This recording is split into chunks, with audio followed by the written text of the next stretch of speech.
Bonsoir et bienvenue à vous tous qui êtes branchés sur les ondes de la 103.3, la radio Kazoza FM. L'émission c'est toujours Kuziko.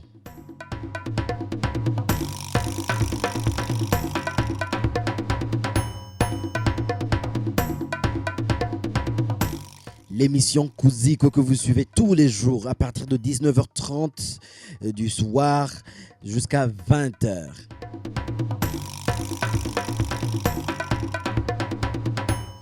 Émission Kuziko, une émission qui vous parle de l'art et de la culture du Burundi. Bienvenue encore une fois.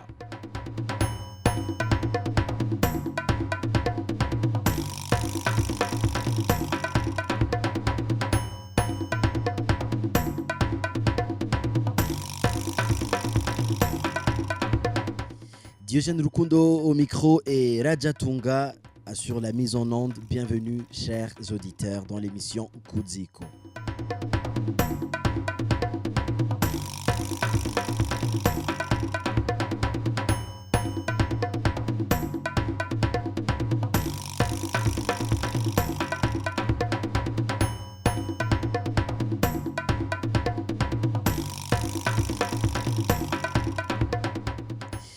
On est le 7 juillet, on vous rappelle, et puis on est jeudi, donc c'est aujourd'hui où on va écouter une émission Kuziko qui nous a été préparée par les membres des éditions Ugusoma.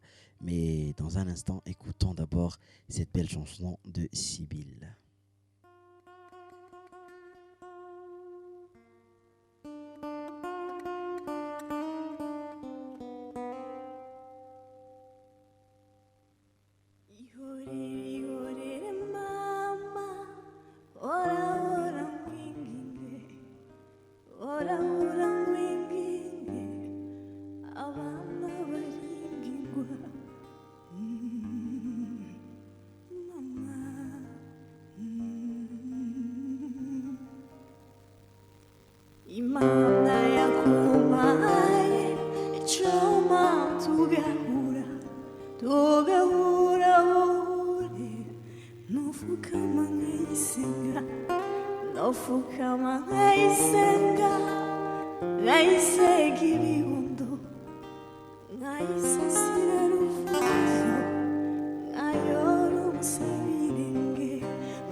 Comme il est de l'accoutumée, chaque jour nous avons un invité et notre invité aujourd'hui il s'appelle Andrej Gordazevic. Il nous entend très bien. Bonjour Andrej. Bonsoir, bonjour. Vous allez très bien? Oh, merci beaucoup, ouais, ça va.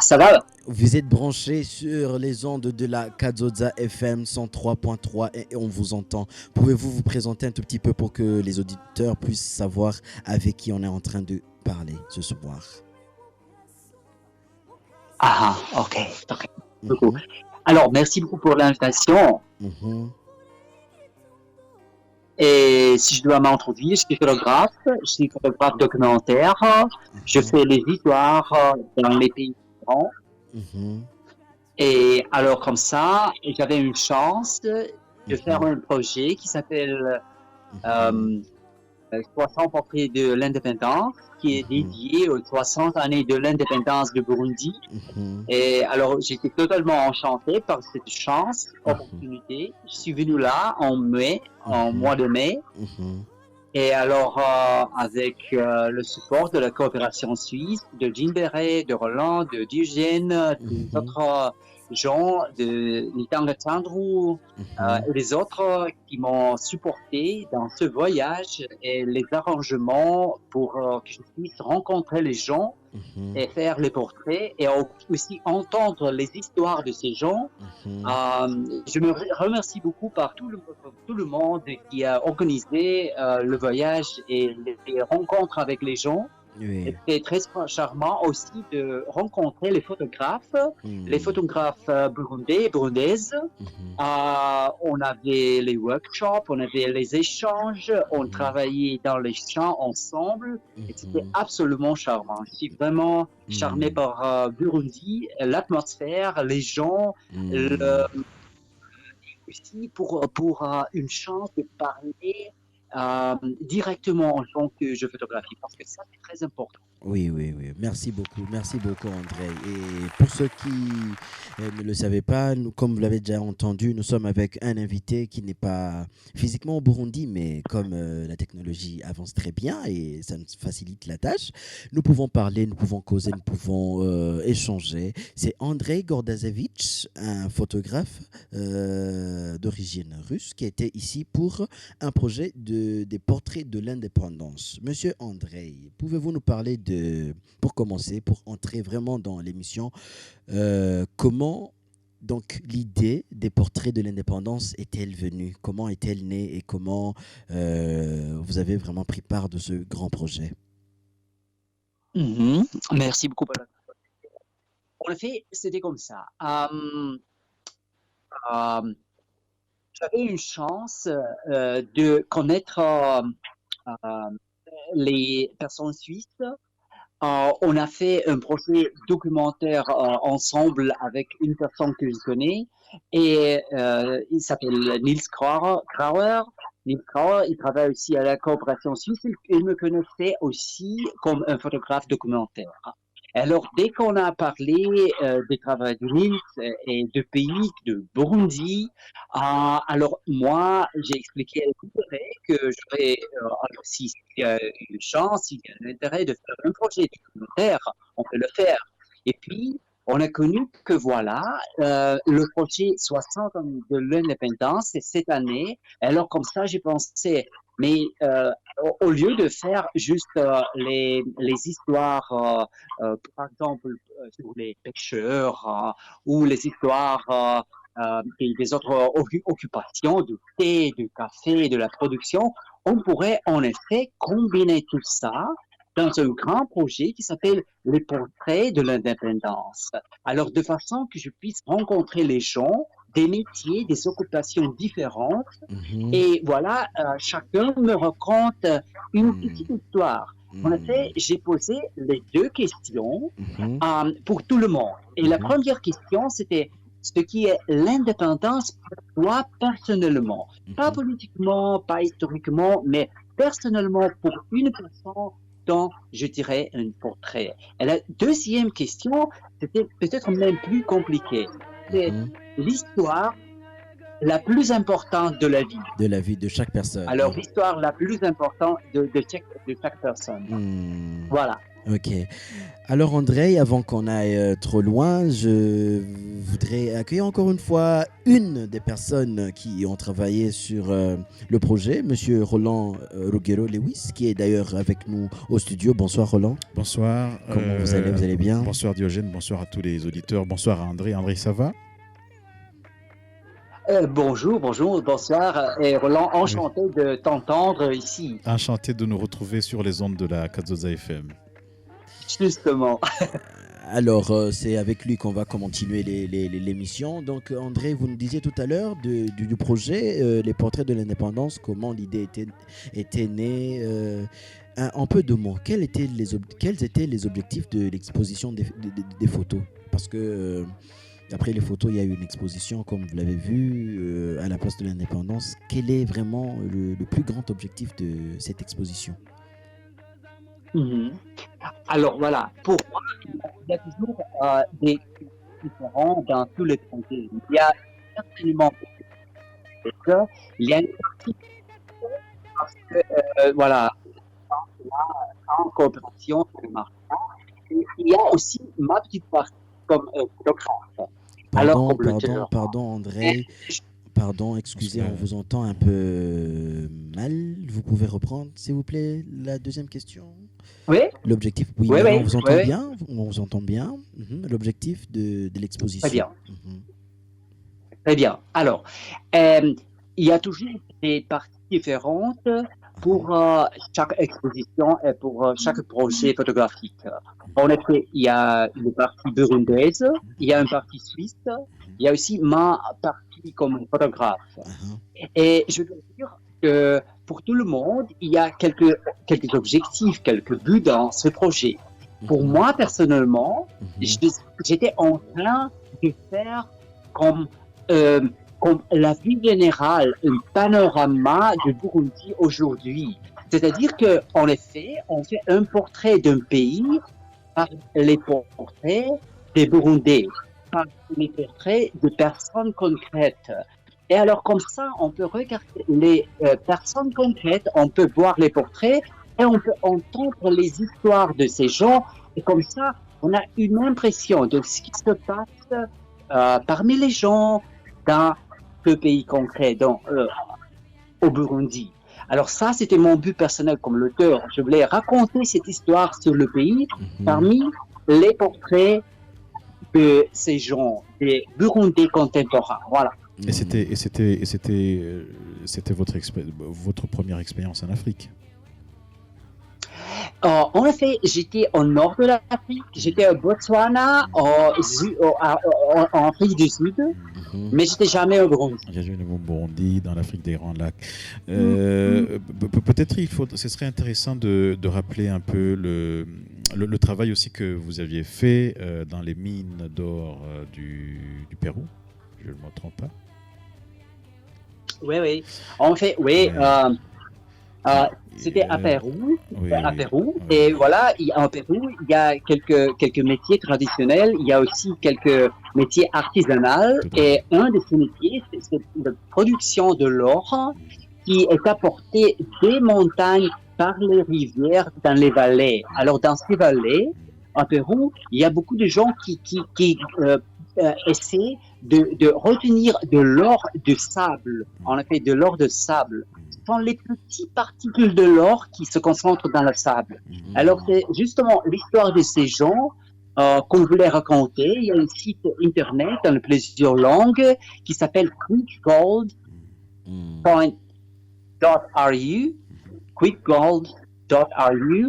pour Russie. Alors là, vous pouvez voir et aussi lire les histoires de ces gens dont on a raconté. Voilà. On vous définit comme un spécialiste des images de la vie quotidienne, du documentaire, de la photographie de la rue. Par exemple, pour la photographie de la rue, qu'est-ce qui compte quand on est en train de travailler comme artiste de l'image dans la rue ? Est-ce que c'est le mouvement, c'est la couleur, c'est les attitudes des gens, c'est l'ambiance, c'est le bruit? Qu'est-ce qui compte le plus? En effet, pour moi, les images peuvent être absolument différentes. Parce que aussi, par ce projet particulier au Burundi, j'ai fait quelques images des personnes que je ne connaissais pas, dont je rencontrais dans les rues, j'ai fait quelques portraits. Il y a les images de la rue comme la photographie de la rue, street photography. Et il y a aussi des images qui sont faites comme les portraits. Alors, ce sont les deux choses principales qui peuvent passer. Une chose, c'est une photographie sans contact. Tu regardes et tu veux attraper les images qui se coulent sans intervention. Et une autre chose, c'est de contacter les gens, de trouver les gens, d'expliquer ce que tu fais, et voilà, faire les portraits. Ça, c'est une autre partie, c'est une autre histoire. Dans ce projet, on était au Burundi, j'ai combiné les deux parce que j'ai fait quelques photographies de la rue, et aussi j'ai fait quelques portraits.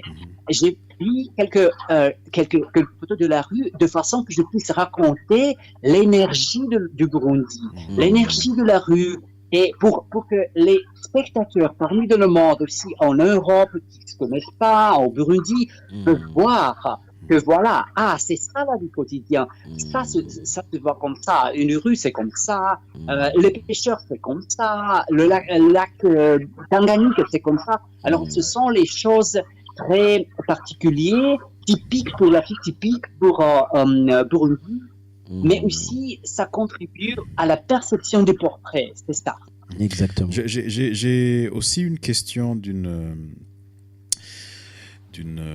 Burundaise qui a visité les photos, les portraits en exposition Place de l'Indépendance et qui demande pourquoi les photos sont sombres. Est-ce que tu as l'impression que les photos sont sombres, qu'il y a une tonalité sombre dans les photos, ou à ton avis c'est une perception, ou alors c'est justement voulu ainsi?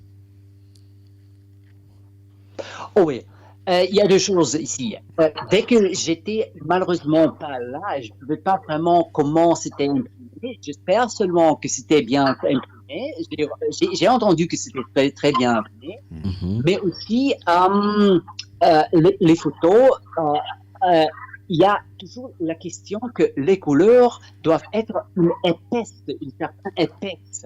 Alors pour Mhm. moi, de façon que les couleurs parlent vraiment, je préfère aussi c'est une certaine épaisse de couleur, de façon que c'est pas trop comme watercolor. C'est pas trop comme aquarelle. Aquarelle, Ça tout à doit fait. être un Tout à certain fait. poids, Tout à un fait. certain Jouer sur les force. contrastes Voilà. et créer du volume, ça suppose aussi, oui, oui, d'accentuer parfois les tonalités et tout ça. Et non, Oui, André, je rappelle aux auditeurs que l'émission c'est Kudziko, une émission justement qui parle de la culture et de l'art du Burundi. André, dans cette même optique, votre expérience ici au Burundi, est-ce qu'il y aurait eu une partie de la culture? Vraiment, là, on va entrer dans la culture du Burundi en tant qu'une personne étrangère au Burundi. Il y aurait une partie de la culture du Burundi qui vous aurait particulièrement intéressé, vous, en tant que photographe? Oui, absolument. Et je dois Laquelle? dire deux choses. La Mhm, première chose, c'est que la culture d'un pays, mhm, c'est aussi la culture de la vie quotidienne. Mhm. C'est une grande partie de culture. Tout à Et fait. aussi, on peut aussi Et rencontrer quelques gens. et tout à fait, André, je pense que vous venez de souligner un point extrêmement important. On a souvent la tendance, la fâcheuse et malheureuse tendance d'associer la culture à quelque chose de très figé, en mhm, oubliant que tous les gestes en fait que nous posons au quotidien, comme Burundais, notre manière de nous saluer, mhm. notre manière aussi de nous saluer avec des langues qui évoluent, avec une gestuelle qui évolue, tout ça fait partie de notre De la culture. culture. Et c'est ça justement qui est extraordinaire dans le travail d'André, c'est que André il a pu Justement, saisir il a pu ce moment. aller Tout à jusque fait. dans les Mm. petits métiers des Burundais, donc dans Exactement. vraiment la culture. André, oui. Ah, Mm. ouais, ouais. Mm. Alors c'est une partie. Mais de l'autre côté, j'ai aussi rencontré quelques gens de culture qui font pratiquement la culture. Mhm, J'ai rencontré aussi des gens qui font l'agriculture, qui font la Tout à fait. production de charbon, par exemple, aussi les mhm, pêcheurs. Oui. Ça, mhm, ce sont aussi les éléments culturels de la vie quotidienne. Mais mhm, aussi, j'ai rencontré les musiciens, mhm, j'ai rencontré les poètes, j'ai rencontré les cinéastes, par exemple, j'ai aussi mhm, rencontré les photographes qui font des autres branches de culture. Et ça, c'est mhm, aussi très important pour moi. mhm. Ok. Et même- Et je me rappelle de ton call, de ton appel, quand tu as vu la vue des maisons avec des tuiles au loin sur une colline et le motif que tout cela peut dessiner quand on prend une photo grand angle et qu'on regarde comment est-ce que ces maisons sont parsemées sur les collines, enfin que ça renvoie à quelque chose que visuellement peut être assez excitant et qui peut réveiller aussi des envies enfin, d'aller vers la peinture, d'aller vers, je ne sais pas moi, la poésie ou quelque chose comme ça. L'écriture même. Mais L'écriture même. c'est vrai, parce que on Ou le sait, encore je comprends tout à les fait. maisons, les peintures des maisons à Muyinga. Je ne sais plus, tu m'avais parlé aussi des maisons que tu avais vues, dont tu avais vu la peinture dans certaines localités. Et je dois dire que je comprends très bien que partout dans le monde, les gens veulent de la civilisation, disons comme ça, généralement de la civilisation. Alors, c'est-à-dire que de temps en temps, les choses traditionnelles sont remplacées par les choses nouvelles. Et c'est pas tout à fait bien dans tous les cas. Mhm, Par exemple, il y a quelques typiques choses dans l'architecture, dans les traditions, qui devrait être conservé aussi, parce qu'il y a aussi de la beauté dans toutes les choses. Aussi, ça concerne les petites maisons pour les paysans, par exemple, les petits villages traditionnels, parce qu'en effet, les gens qui vivent là-bas, ils conservent la culture nationale. Et si l'on regarde un village en Russie, les maisons là sont pas peut-être tellement belles. Et les maisons au Burundi sont peut-être même plus belles. Mais mon but comme photographe, c'est de regarder et d'essayer à justement avoir le mémoire de ces maisons, de ces villages, de ces gens qui vivent là-bas, parce que c'est très important de savoir que ça existait dans l'histoire. Parce que d'ici 2 ans, d'ici 10 ans ou 30 ans, ce ne sera plus peut-être le cas. Une chose différente. C'est ça, la culture différente et c'est Burundi différent. Voilà. Ouais. Je rappelle aux auditeurs que c'est la radio Kazoza FM 103.3. Be Your Own Boss. L'émission, c'est Kudziko, Diogène Rukundo au micro avec Roland Ologero Lewis. Nous avons un invité, Andrei Gordazevich, un photographe de renommée internationale et photographe de la marque mondialement reconnue Leica. Andrei Gordazevich, justement, a participé dans un projet de création de photos qui sont actuellement exposés à la place de l'indépendance. 60 portraits de l'indépendance du Burundi. Andrei, alors, quelle est la suite? Nous avons déjà vu les 60 portraits, nous avons déjà vu l'exposition. Est-ce qu'après l'exposition, donc, parce que vous nous avez dit que l'exposition, ça va durer 1 mois à la place de l'indépendance, au cœur du centre-ville de Bujumbura, est-ce qu'après cela, ça sera fini? Quelle est la suite du projet?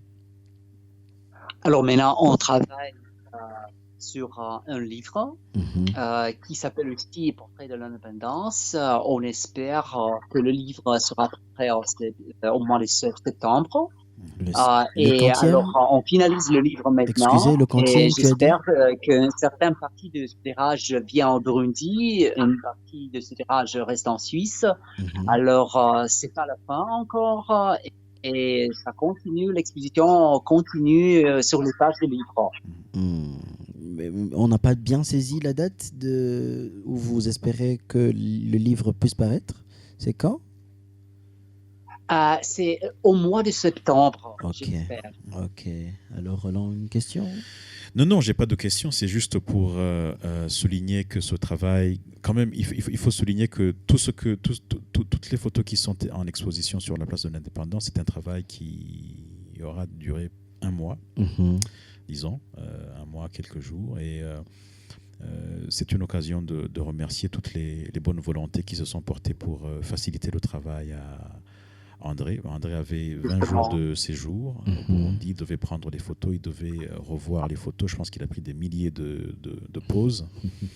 C'est quelqu'un d'extrêmement méticuleux, c'est quelqu'un qui est très attaché aux détails, qui est vraiment porté par sa passion, la photographie, l'image, mais aussi qui, humainement, qui a ce contact, cette oreille, de passer d'abord du temps avec la source de l'image, d'écouter. Pas simplement de prendre la photo, mais vraiment de vivre le moment. Et je pense que c'est extrêmement valorisant pour les personnes qui sont photographiées. Je rappelle aussi que le projet portait sur une rencontre, un échange d'expériences entre André, qui quand même être ambassadeur de Leica suppose, Leica c'est le Mozart de la photo, il fabrique les meilleurs appareils photo. Et donc de voir un artiste de cette renommée au Burundi travailler avec 5 photographes burundais, jeunes photographes burundais, qui l'ont d'ailleurs accompagné, accompagné sur terrain. C'est extrêmement valorisant. Et puis tout cela, donc les 20 jours de travail sur terrain n'auraient pas été possibles sans le soutien de toutes ces bonnes volontés, comme je le disais. Il y a toi, il y a toute l'équipe de de Djimbélé, il y a la facilitation offerte par le Conseil national de la communication pour l'accréditation d'André. Il y a l'administration centrale et décentralisée qui a été réceptive au travail. Et puis, il y a toutes ces personnes qui ont accepté d'opposer. C'est pas dans une culture d'introversion et où on aime bien le chez-soi, où on n'aime pas trop s'afficher. C'est pas si évident que ça d'être à la place de l'indépendant, de savoir que on sera en exposition pendant tout un mois. Et je trouve que c'est très valorisant. Et puis finalement, la balle est dans le camp de toutes ces personnes, ces passants, nous autres résidents de Bujumbura, permanents ou de passage, qui foulons cette place, nous sommes invités à regarder ces images et à prolonger la réflexion. Qu'est-ce que ça veut dire l'indépendance ? Comment est-ce que nous y participons ? Quel est notre engagement ? Comment est-ce que, comme Burundais, nous participons à renforcer ce sentiment d'indépendance et à renforcer cette capacité à garder cette indépendance. Et puis, et c'est une pique qui vient juste de m'être offerte par quelqu'un, un artiste burundais qui me demande, mais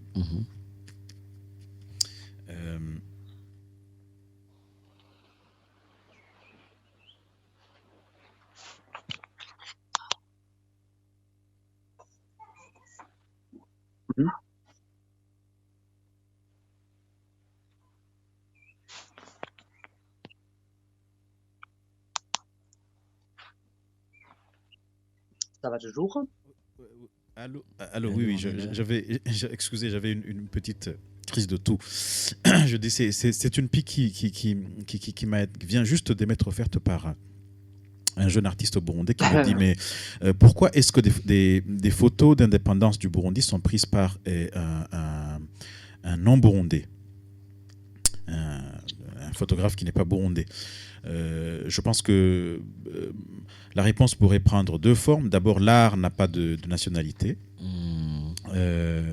Donc, toute personne a virtuellement cette capacité à raconter l'histoire de l'humanité, parce que l'art, finalement, nous ramène à la condition humaine.